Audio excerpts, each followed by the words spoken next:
Bwana Yesu asifiwe. Jioni ya leo nashukuru Mungu maana amekuwa mwaminifu, ikiwa ni Jumapili ya tarehe 28 ukiwa ni mwezi wa sita mwaka 2026. Ninashukuru Mungu kwa uaminifu wake. Nataka ninene na mtu kuhusu kibali. Na nataka kunena nawe kuhusu neno la Mungu kutoka kwa Biblia, Mwanzo 32 kuanzia ule mstari wa 6.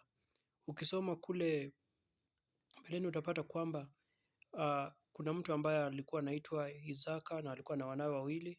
Mwanawe wa kwanza alikuwa Esau na wa pili alikuwa Yakobo.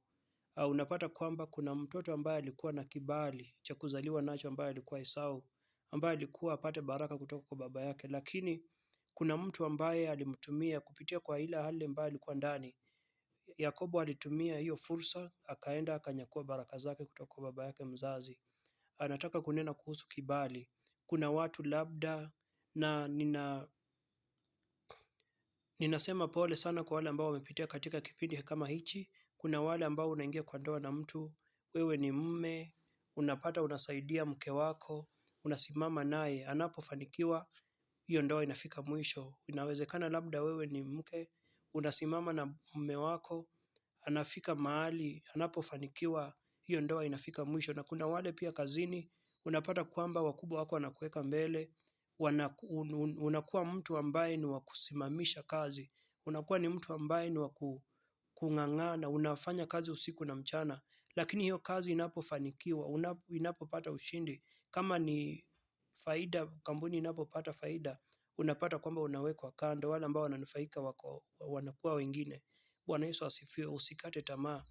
Nataka utambue ya kwamba una kibali, na mtu ambaye ana kibali yafaa ujue, na usipoelewa utaendelea kuishi maisha ya kung'ang'ana, utaendelea kuishi maisha ya kulia. Lakini unapokuwa mahali, yafaa uombe Mungu akupe neema ukajue kibali chako ni cha namna gani. Kuna watu wako na vibali za biashara.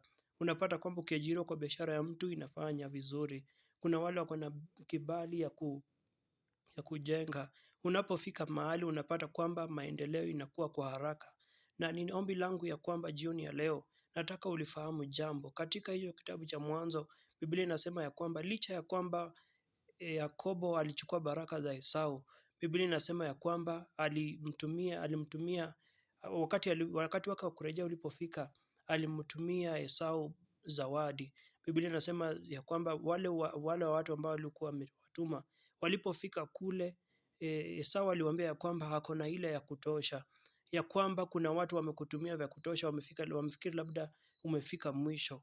Unapokuwa na kibali, watu wanapokuacha, watu wanapokutukana, watu wanapokudhihaki, baada ya kufanikiwa, usikate tamaa, usikae hapo ukilia, endelea mbele, maana kuna jambo nataka ulijue leo. Kuna jambo nataka jioni ya leo ulifahamu, ya kwamba watu watachukua zile vitu ambazo zimetokana na kibali chako, lakini hawatachukua kibali. Kibali ni kile kitu ambacho Mungu ameweka ndani yako. Ni kile kitu ambacho Mungu ameweka ndani yako. Bwana Yesu asifiwe. Kuna watu wamepata kibali cha huduma, watu wakikudhihaki, watu wakikukataa, usikae hapo ukilalamika, usikae hapo ukilia. Songa mbele, maana Mungu ni mwaminifu. Unapata kwamba Yusufu alipouzwa utumwani, Biblia inasema ya kwamba alienda akapitia mambo magumu, hata akawekwa gerezani. Biblia inasema ya kwamba walipomweka gerezani walifikiri ya kwamba amefika mwisho, lakini kibali hawakuwa wamemwondolea. Paulo na Sila walipowekwa gerezani kizimbani, Biblia inasema ya kwamba hawakuwa wameondoa kibali juu yao. Kibali ni kile kitu ambacho uko nacho, na Mungu anakusudi na sababu na wewe usikate tamaa. Mungu ni mwaminifu.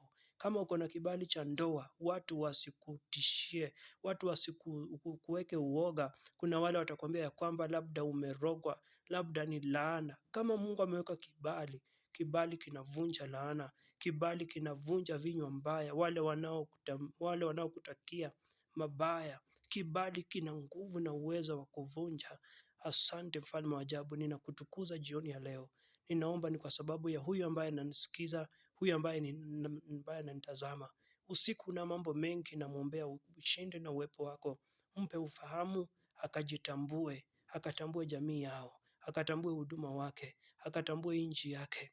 Asante maana unaweza, na ni katika jina lako naomba na kuamini. Amen. Mungu akuinue, Mungu akawe nawe, ukawe na wakati mwema. Asante.